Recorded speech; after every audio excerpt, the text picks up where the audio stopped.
Alright guys, back with another video today. We're going to be going over basic QR control using Breeze Cloud and the online form builder to generate QR codes that can control Breeze Booth and Remote Pro. Alright, so we're here in Cloud. I've already created an event, so we're going to jump into it, and we're going to go to the Cloud Survey option. So let's edit it. Alright, for the type, we're going to pick Standard QR. And now we need to select a command. These are a few examples, but the best way to get the idea of what you want to do is to open the touchscreen editor to see what we want to do. So once we're on the ready screen, we're going to want to start the countdown when we hold up the QR. So we're just going to put in stills start, make sure that the spelling and the capital are correct. So let's go back. Alright, so we're going to add the command. Alright, when you go to set your command, you'll see there's S1 through 9 and C1 through 9. S is for strings of data, C is for command. So since this will be a command, we're going to hit C1, and value, you see it's there already, still start. Alright, so we can go down. From here, you can customize the form however you like. We've gone over other videos on customizing the galleries and microsites. A lot of it's the same. So you can enable a logo. Choose yours. I still have one somewhere here. Yep. Alright. If you want to add a background image or anything, change your text settings, your title, your description, and your footer. But we want to come down. So we have the return button. You can turn on and off if you want the guest to be able to go back and fill out the form again. And the submit button. And then lastly, we'll come down to the builder here and enable that. Now we're going to add an element. So we're going to make this one mandatory. You see all the different options you have for building out these forms. For this, we're going to do a basic input. So for the first question that's going to appear on the form, let's say you want to set it to the guest's name. Name would be data, not a command. So we're going to pick S1 and label it name. Select the type. This is just going to be a basic text box. You can add some other checkers in here if you want to check for NSFW or set a limit, or you can even validate it if you're doing other QR code processing. But we'll start with that for now. Let's save it. Alright, so once you have it saved, you'll see the QR generator URL up top here. Let's copy that. I'm going to open it in a new window just so we can see it, but I'm also going to go to this on my phone. So I'm going to enter my name, hit submit, and you'll see that we get back a QR code. So let's jump over to Breeze. Again, this is Breeze Booth running on Mac OS. Now out. Just going to update the event. Just going to jump in quick here and add, depending if you're using Breeze Booth or Remote Pro, you do need to enable QR code processing in each software. Take a look at the two screenshots on the screen right now, and you can see where to turn them on for each software depending on what you're using.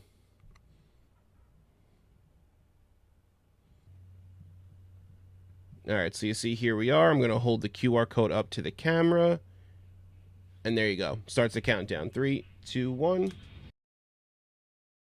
Alright, and once that's done, you'll see we have our slideshow GIF here. Guests can scan the QR, text it to themselves, and then when they're done, they can finish the session. So that's a super, super simple, basic way to run it. Let's go back into the builder, and let's add some more stuff. We'll scroll all the way down. Next, let's add an email address. So let's add an element. We'll make this mandatory also. Again, this is going to be an input. And since we used S1 for the name, this will be S2 because it's another string of data, not a command. And we'll name this email. And input type. You can select email from the input type, and what that will do is add this option called auto email. Let's turn this on. Save it. You'll see the form update here. We have name and now email.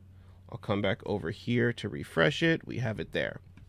So the way auto email works is it needs to see the email command from the sharing screen as a touchscreen action. Even if it's not a physical button in the graphic, it needs to see the code. So let's head over to the share slideshow screen here, and let's add an action, still share email. So this can be literally anywhere. It can be as small as you want.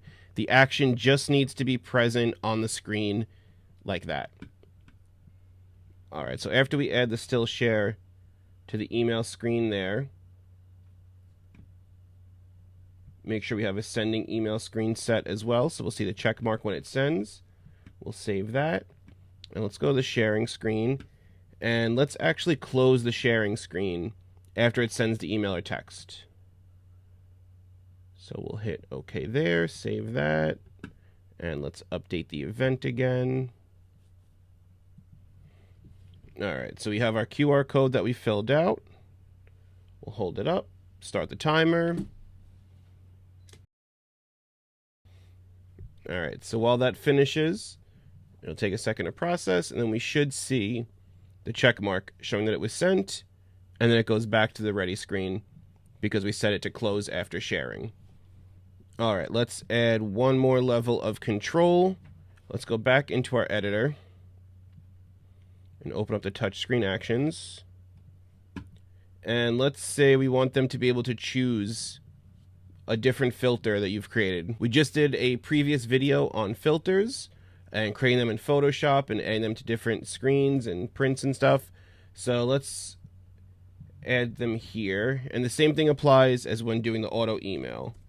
So let's do filter 3 style. And again, these just need to be hidden on the screen. They don't have to be actual buttons in the graphics. Filter 4.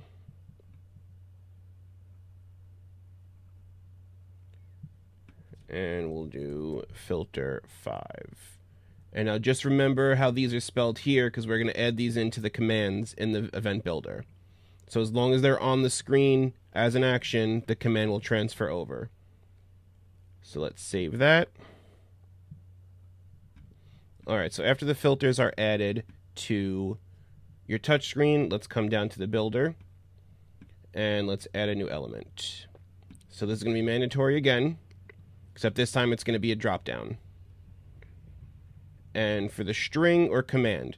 All right, so since we sent your still start to C1, the app reads the commands in the order of numbers. So we have to change this to a different number in order for the filter selection to go through first. So we'll change this to C2. And now we'll make the drop down here C1. So when you scan the QR at the booth, it'll go through C1 first, which will tell it to select which filter style the guest chose, and then C2 will be still start, which is when the countdown begins.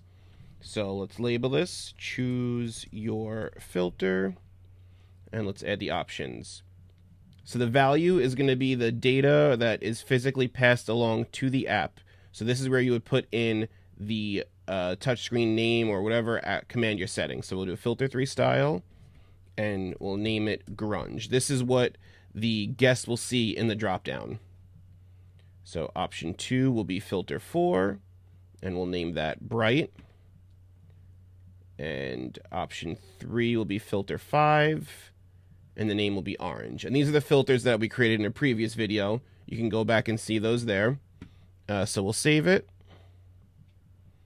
Okay, we'll just refresh this here. So we have it there. All right, I'm going to go to my phone quickly and fill this out again. Okay, and we're going to come back over to Breeze. Here we are. All right, let's hold it up. And there you go. There's the orange filter applied based on what we selected in the form. And there's our check mark showing that the email automatically sent.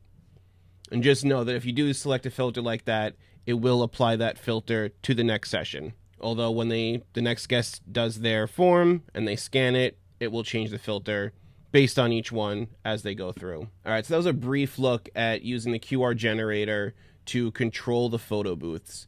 That was a brief look at what you can do. You can change backgrounds, you can change overlays. Almost everything that can be controlled from the booth can be controlled in the QR codes, depending on how you set the commands and strings of data. This stuff can be passed on to surveys in the booth. It can be used in emails and text messages to add the guest's name or details that they've shared in their form that they filled out. So try out the cloud surveys for yourself. Let us know what you think. As always, like and subscribe. Let us know if you have any questions. Thanks, guys.